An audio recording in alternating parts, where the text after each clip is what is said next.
you going, guys? Tony Angus here, the conflict guy.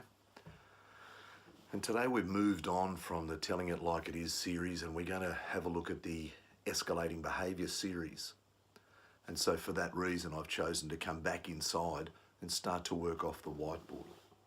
I'm still going to be telling it like it is. It's still going to be opinionated, but it's going to be more information on why people escalate in their behaviour.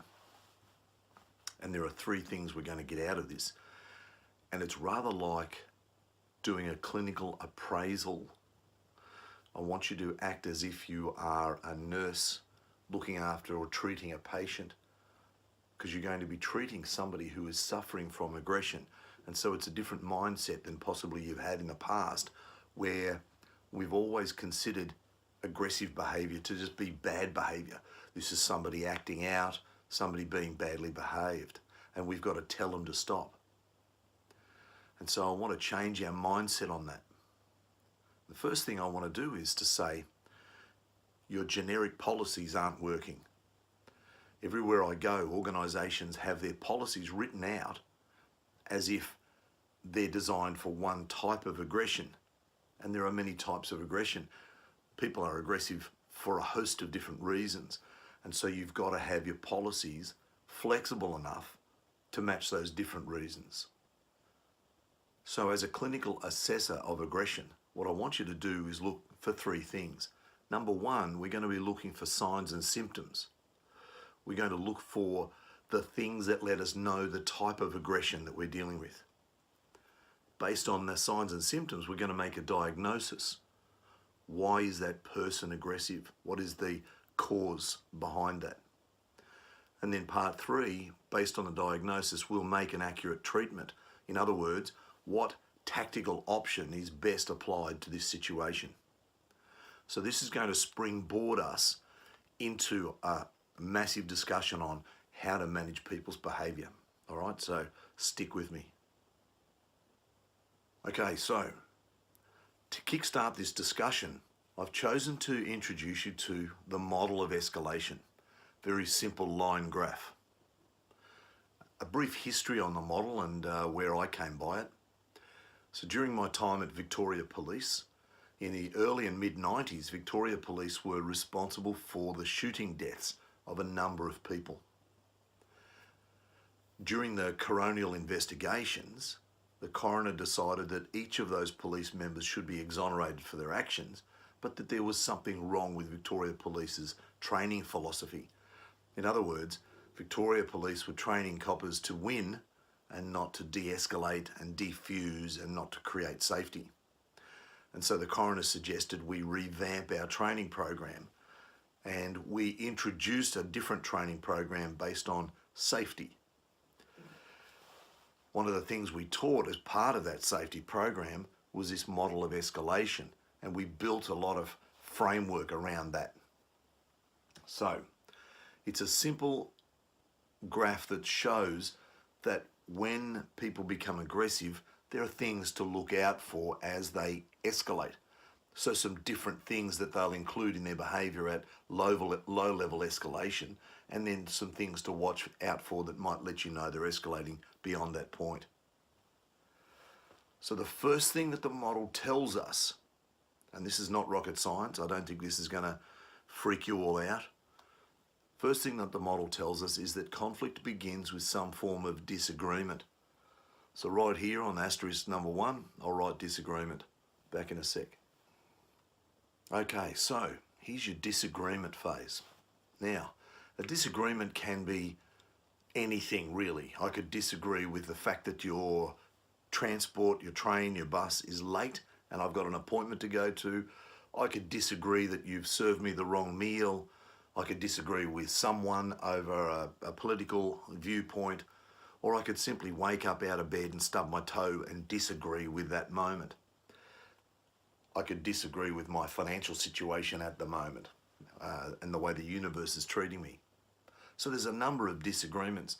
They can be big, they can be small, they can be one massive disagreement such as, a family member dying, or they can be a series of small ongoing events that just rub you the wrong way. And typically disagreement is the reason that people escalate in their behaviour and become aggressive. However, it's more than that, and this is where we need to start digging deeper.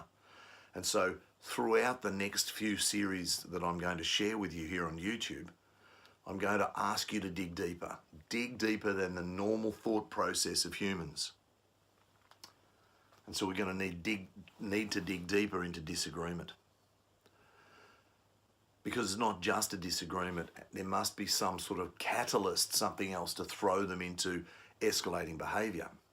Because it's possible for us to disagree and agree to disagree.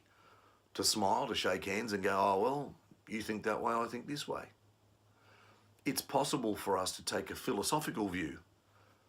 It's possible for us to contain a lot of our emotions. It's possible to say, okay, well, my loved one is dying. However, they've lived a long life and they've lived a good life and they're not in any pain. So it's possible to do that and not become aggressive about it. If it's possible for us to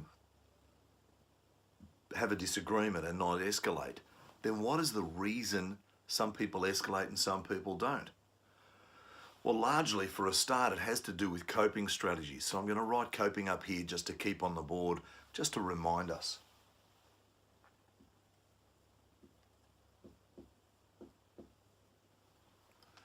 You see, the simple truth is that some people cope better than others. And if that's the case, then the person who's coping better probably typically won't be escalating as much as the person who doesn't cope as well. From an organisational perspective, your job is to minimise the number of disagreements that people have when they're dealing with you in their transactions with your business. So right there, you should be looking at, let's take some statistics or do an analysis on the days, the times, the reasons that people are upset with us. And let's see if we can't put in place measures, whether they're human measures or environmental measures, whether they're administrative or technological measures, any of these measures that let us prevent or minimise a lot of these disagreements. That's the first thing you want to look at. I also, if you recall, if we go back in time a little ways, you may recall I did a blog on how to modify people's behaviours. So if you check that out, and it's simply called Understanding and Control. And so I'm going to write these things down here too, because you know what? Helping people to understand their situation and helping them have control over their situation is going to minimise, it's actually going to help them cope and minimise the disagreement, minimise the likelihood that they'll escalate because of this disagreement. So I'm going to write Understanding and Control down here, back in a second. Righto, so I've written Understanding and Control, and that just lets us know that, you know, people require stuff. So if people are dealing with you on a daily basis, they want to have information. You should go out to them. So yeah, let me give you an example. If I'm waiting in a waiting room at a health clinic, a doctor or hospital, and I've been waiting there for some time, typically, unless I work in a hospital environment, I may not know why there are delays. Why are we waiting so long? So to help me have some understanding, if you allow a staff member to go out into the waiting room every now and again and give people an update, then you're going to at least minimise the chance that people are sitting there getting all agitated. Okay? So first things first, we have to understand that people escalate because of disagreement. This series and my discussions with you are about escalating into aggression. Some people will escalate and become disconsolate. They'll become, they'll burst into tears and they won't be able to settle down, and that's not what we're dealing with. So if you're dealing with someone who's depressed or who becomes very emotional that they burst into tears, that's not my field. I'm hoping that you're caring enough to deal with that. My field is how to deal with people who escalate and become aggressive. So we've got this disagreement. Your job is to A, remove the disagreement, and B, write policies that let others know how you're going to do that in a flexible manner, and to give understanding and control, to give your patrons and your customers, clients, etc., some understanding and control of their circumstance. And in that way, you'll help to minimize the times and the need for them to be aggressive, the number of times they will, and the degree to which they are aggressive. All right, so that's the way that model works. This is stage number one. In the next post, I'm going to come back and we'll describe what goes on. I want to talk to you first about why people escalate. All right, so when I come back, I'm going to talk to you about the three reasons, the three catalysts for people's escalation. Because as I said, it's not just disagreement. All right? So I look forward to speaking to you on the next one. Thanks for listening. Thanks for having me in your homes and businesses. If you've enjoyed this post, hit like, click share, make sure you've subscribed to the channel and share some ideas with me. Okay, I'm going to prattle on with the things that I think are important. But if you'd like me to talk about something specific, just let me know. Righto guys, I'm off to enjoy the day. You guys have a safe one yourselves, and I look forward to chatting with you soon. Ciao for now.